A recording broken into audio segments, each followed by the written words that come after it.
Hello everyone, welcome back. My name is Gigo Zaron and this is another reading of a Monster Girl story. Monster Girl waifu story actually. So, it's about a man who finds his dream in his dreams. It's beautiful in its own way and sad in other ways, but yeah, it is what it is. So, without further ado, enjoy. It's funny how a thought about this pops up right when I start getting these kinds of dreams. I'm a romance fag. Whoever's dominant doesn't matter to me. I say this because I've had a few dreams in particular that were heart-wrenching. These were the most realistic dreams I ever had. It started with me walking down the streets of New York, in particular Times Square. It was in front of the Toys R Us there. I was a single father. My ex-wife left me for a Negro. She no longer cared for our child and fell in love with heroin. Although I never had kids and got married in real life, the getting cocked by heroin by my ex actually happened to me. I was taking my daughter, Felicia, age 8, to go get some new toys at the toy store. On the way there, a Muslim woman wearing a veil ahead of me was being pushed around by some patriots who didn't like foreigners. Without getting into all the details, I confronted the 3 men and ended up in a fist fight. As it turns out, the veiled woman wasn't a Muslim. The fight had got me pushed into an alley. During that time, the woman took off her mask, revealing herself as a Lamia. She used some kind of eye hypnosis, forcing the men to apologize, hand over the money in their wallets to me, and leave. Once they left, she helped me to my feet. I got a few swings in, but outnumbered is outnumbered. Felicia is unsure if I'm okay. The Lamia introduces herself as Svaka. She praises me for helping her, even though it seems she would have been fine without me. During this little encounter, Felicia was enraptured by Svaka. Instead of fearing the human snake, she instead looked on in wonder and curiosity. Svaka dons a veil again and decides to stick around and have a conversation with her. The world needs more brave people like your father. Are you brave, little girl? I'm brave because Dad is always by my side, she replies. Svaka is surprised that the both of us have such tempered reactions to her real appearance. She explained she had planned to hypnotize us so we'd forget who she was. But Svaka realized there was no need. Furthermore, she even went as far as to ask if he wanted to meet some of her friends. She explains that because of their nature, finding accepting people like us is a rare blessing.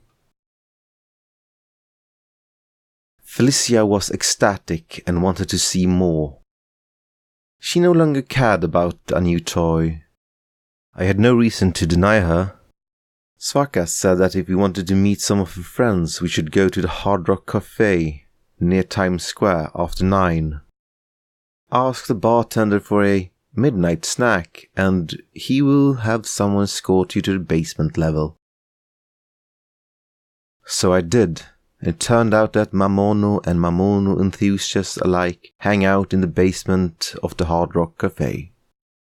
The facility down there is even bigger than the upper floor. There's a bar, booths, a dance floor, and several rooms in the back. I seek out Svaka first, and find it shocking to see her holding hands with my co-worker Christian, chatting with other guests. I approach them and we get the introductions out of the way. Svaka tells me I'm free to mingle, but if I'm taking my daughter with me I shouldn't flirt too much with the Mamono. Should the night evolve into something lewd? Felicia is undergoing sensory overload with all the Mamono. She doesn't know where to start. She runs off to talk to the cancer bartender, but I intervene knowing she's a busy crab. Before I know it, Felicia runs off again, eager to meet more Mamono. She spots an Inari sitting alone, and just begins talking to her.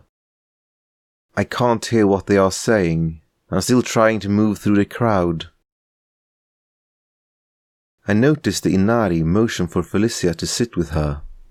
This time I do not interrupt. The Inari seems cool and collected as she chats. I don't want to keep a leash on Felicia forever. I decide to just not let her out of my sight. Comic relief ensues when I avert my eyes to the corner of the bar. I spot a lolly-formed sealed Ilias, drowning her sorrows in shots of whiskey. I try to talk to her, but she simply calls me a fornicator and shoos me away. So I explore a little bit. I receive an invitation from a couple of Mamono to head to the rooms in the back with them, but I refuse for Felicia's sake. She's more important than a sexcapade.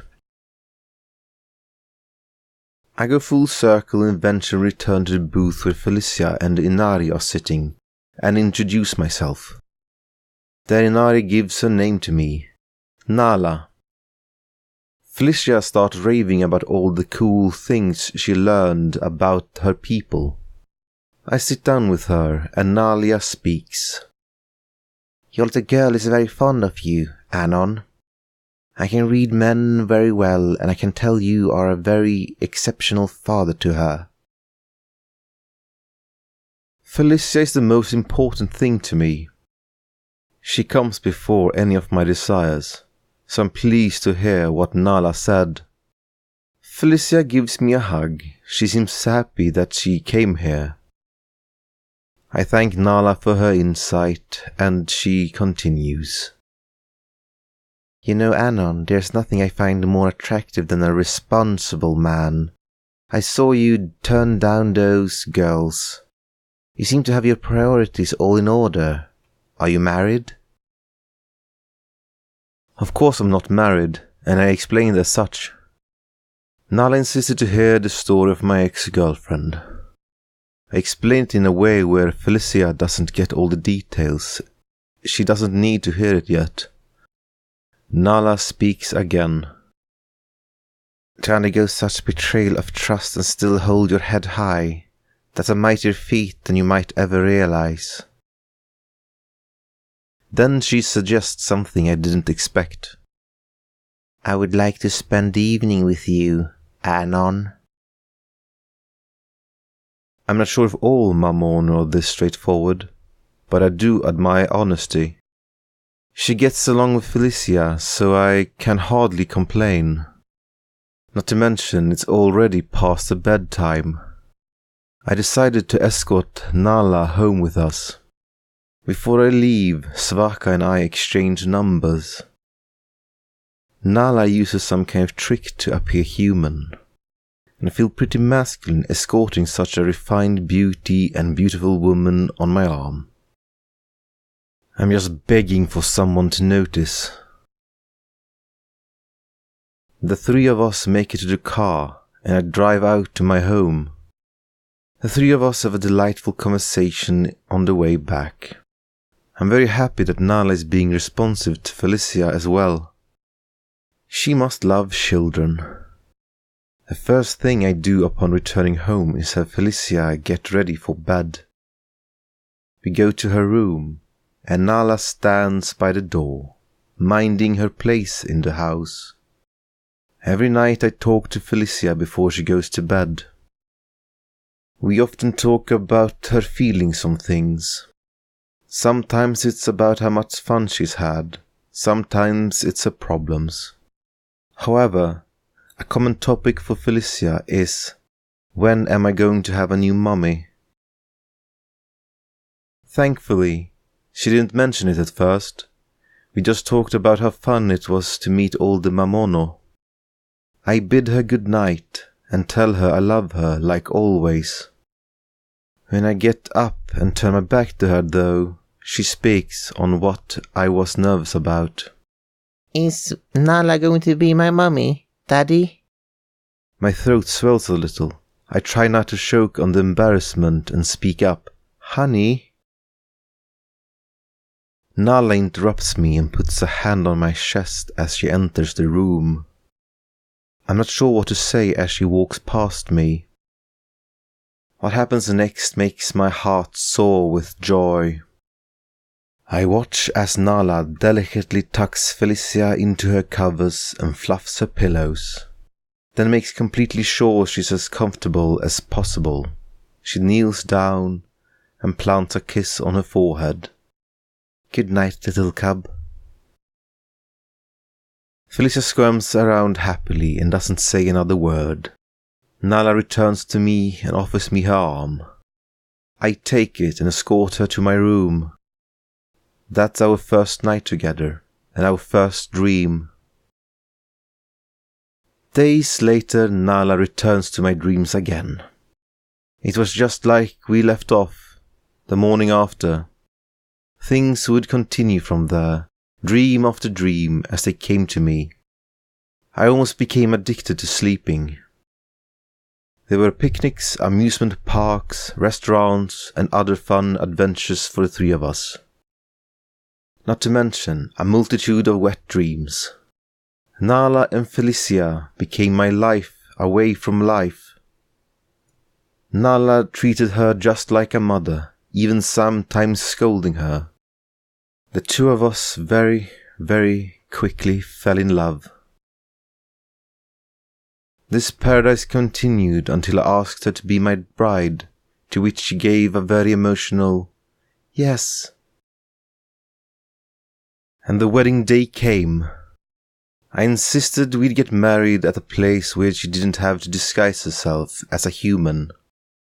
I demanded God bear witness to the union of man and mamono, not man and woman. Felicia would be our ring bearer, and our attendees are friends and family we trusted most.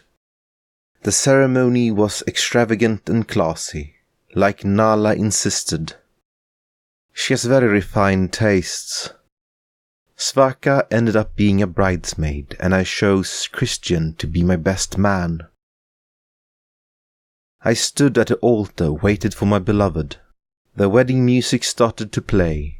The church doors opened. The first thing I notice is how over the top her wedding dress is. Her extraordinary sense of style always made me laugh. She's escorted by her father, who reluctantly participated in the wedding at all. However, after meeting Felicia, he had a change of heart. I never knew what changed his mind, but he's handing his daughter to me now. Once she reaches the altar, the music dies down, and the priest begins his speech. Soon enough, our vows are exchanged, and the wedding is almost complete. However, in the middle of the speech, Nala begins talking to me.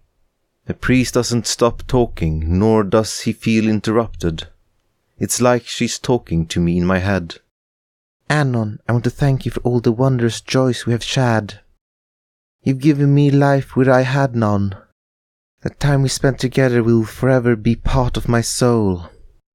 I'm sorry, but after today I can no longer see you. Please, please don't forget about me, Anon. I will never forget you. What is she talking about? Of course I'll see her again.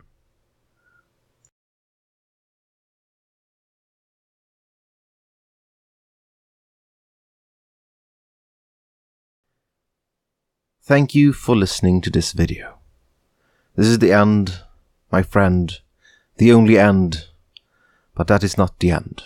Anyway, if you enjoyed this video, please consider subscribing to this channel, giving this video a thumbs up, and leave a comment below.